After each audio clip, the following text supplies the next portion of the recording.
विधानसभेच्या निवडणुका झाल्यानंतर सगळीकडे आता मंत्रिपदाच्या चर्चा चालू आहेत. मुख्यमंत्री पदाबद्दल चर्चा चालू आहेत किंवा इतर आपण जर समीकरणं, गणितं जर आकडेवाऱ्यांची पाहिली तर कोणाला कोणते मंत्रिपद मिळू शकतात.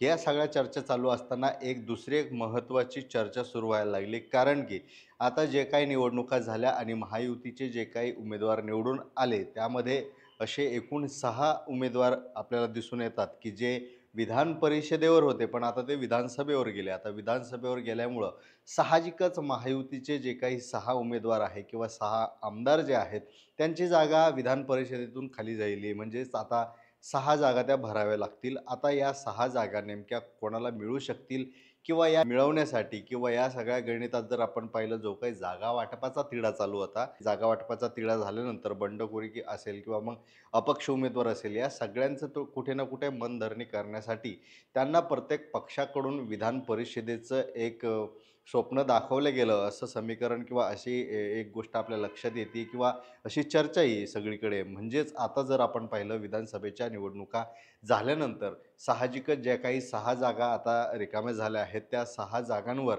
नवीन लोकांची वर्णी टाकण्यासाठी किंवा त्या जागा भरण्यासाठी निश्चितच हे 6 नावं त्यामध्ये विचारात घेतले जाऊ शकतील. पण या व्यतिरिक्तही काय-काय समीकरण असू शकतं किंवा जे काही 6 नावं निवडले जाणार आहे, त्या निवडी पाठीमागं नेमकं काय गणित असणार आहे, ते आपण या व्हिडिओच्या माध्यमातून पाहूया.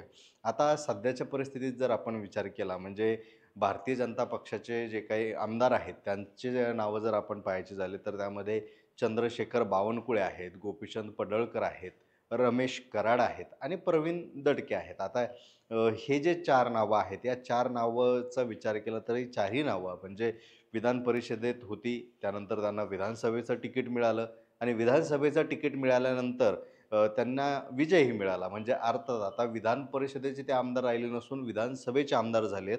आता विधानसभेचे आमदार झाल्यानंतर यांच्या जागेवर भारतीय जनता पक्ष कोणाकोणाला संधी देऊ शकते, हेही पाहणं गरजेचं आहे. पण त्या अगोदर आता हेच 4 पाहिले. महायुतीला एकूण 6 जागा सध्या पाहायला मिळतात. म्हणजे हे 4 जर असतील तर बाकीचे 2 कोणते तेही पाहणं गरजेचं आहे. आता याच्यामध्ये जर आपण विचार केला तर शिवसेना अर्थात शिंदे गटाकडून अमेषा पाडवी जे आहेत यांचाही विधानसभेवर जी काही वर्णी लागलेली आहे त्यांची निवड झाली. त्यामुळे शिवसेनेची अर्थात एक जागा विधान परिषदेत आता रिक्त झाली आहे.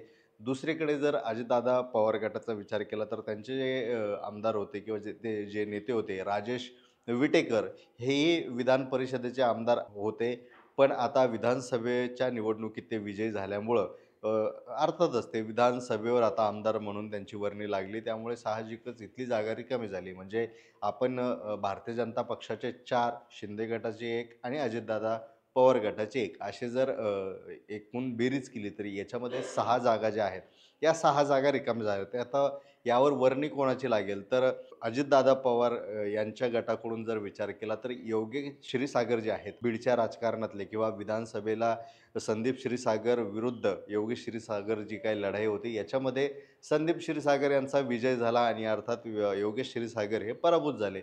पण बीडचं एकंदरीत राजकारण म्हणा किंवा बीडच्या परिसरात जर राष्ट्रवादीला आपली पकड मजबूत ठेवायची असेल, कारण इथलं जर दुसरं गणित आपण पाहिलं तर संदीप क्षीरसागर राष्ट्रवादी शरद पवार गटाचे आता आमदार आहेत आणि तेही आता प्रयत्न करणार आहेत संघटना अधिकाधिक मजबूत करण्यासाठी. तर दुसरी जी काही एन-सी-पी आहे, राष्ट्रवादी आहे, तिलाही इथे जोर लावावा लागणार आहे. चांगलं संघटन करावं लागणार आहे. त्यासाठी इथे आमदार असणं गरजेचं आहे आणि योगेश क्षीरसागर हे महत्त्वाचं नाव तिथून विचारात घेतलं जातंय किंवा जर आपण बीडचं राजकारण पाहिलं, आजूबाजूचे जे काही पदाधिकारी आहेत परिसरातले किंवा नेते आहेत, या सगळ्यांचं कुठे ना कुठे अशी मागणी सध्या पाहायला मिळते, की योगेश क्षीरसागर यांना विधान परिषदेवर संधी देण्यात यावी. त्याच्यानंतर शिंदे गटाचा जर विचार केला, तर शिंदे गटाचे जे काही म्हणजे शिंदे गट कदाचित विनोद पाटील यांना संधी देऊ शकतात असं बोललं जातंय. कारण शिंदे आणि विनोद पाटील एक वेगळं गणित या अनुषंगानं पाहता येईल, की जेव्हा लोकसभेच्या निवडणुका होत होत्या, तेव्हा अर्थातच बंडखोरी थांबवण्यासाठी म्हणा किंवा मग जे काही त्यांचे उमेदवार होते संदीपान भुमरे यांचा विजय सुकर होण्यासाठी किंवा त्यांचं नाव देण्या अगोदरपासून विनोद पाटील यांचं समीकरण शिंदे यांच्यासोबत जुळलेलं पाहायला मिळत होतं. तशा चर्चाही होत्या. पण विनोद पाटील यांची थोडीशी मनधरणी करून तेव्हा संदीपान भुमरे यांना तिकीट देण्यात आलं होतं. विधानसभेच्या गणितातही कदाचित तसं समीकरण असू शकतं असंही बोललं जातं. त्यामुळं कुठे ना कुठे तेव्हा विधान परिषदेवर संधी देण्यात येईल. आता तुर्तास तुम्ही माघार घ्या अशा प्रकारच्या भूमिका शिंदे गटाकडून घेण्यात आल्या होत्या का? या संदर्भातही चर्चा आहे. त्यामुळे शिंदे गटाकडून सध्या तरी विनोद पाटील यांच्या नावाची चर्चा होताना दिसते आणि अर्थात मराठा समीकरण जर ॲड करायचं असेल आपल्या संघटनेला पूरक करण्यासाठी तर विनोद पाटील एक महत्त्वाचं नाव ठरू शकतं. हाही एक उद्देश त्याच्या पाठीमागे असू शकतो. त्याच्यानंतर बसवराज पाटील आहे. औसा लातूरचं जे काही गणित आहे तिथून म्हणजे अगदी काही महिन्यांपूर्वी बसवराज पाटील यांनी भारतीय जनता पक्षात प्रवेश केला होता. त्यामुळं यांच्या प्रवेशापाठीमागच विधान परिषदेचं गणित होतं असं बोललं जात होतं आणि अजूनही तशीच चर्चा आहे. त्यामुळे बसवराज पाटील यांना ठरवून दिल्याप्रमाणे किंवा जे काही त्यांना बोललं गेलं त्याप्रमाणे त्यांना ही संधी दिल्या जाऊ शकते असंही बोललं जातंय.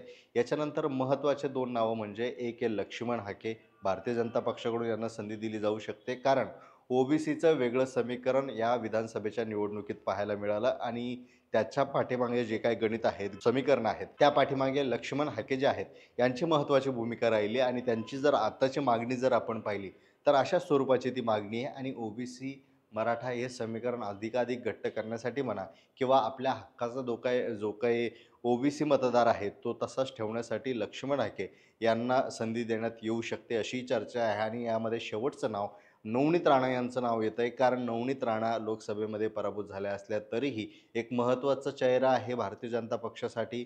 विधिमंडळात आपली भूमिका मांडण्यासाठी महिला म्हणून अत्यंत महत्त्वाचं नाव त्यांच्याकडे जर असेल तर नवनीत राणा आहे. कारण अग्रेसिव्ह आहेत, मुद्दे उपस्थित करतात, ते मांडतात आणि विधिमंडळात एक चेहरा महिलेच्या रूपात भारतीय जनता पक्षाकडे नवनीत राणा म्हणून असू शकतो, असंही बोललं जात आहे. आता अर्थात आपण जी काही नावं घेतली ही एक शक्यता आहे. पण या व्यतिरिक्त अशी कोणती नावं आहेत का, की जिथं या पक्षांकडून किंवा महायुतीकडून विधान परिषदेवर त्यांना संधी देण्यात येऊ शकते? अशी काही नावं तुमच्याकडे असतील तर ते आम्हाला कमेंट करून नक्की सांगा. धन्यवाद.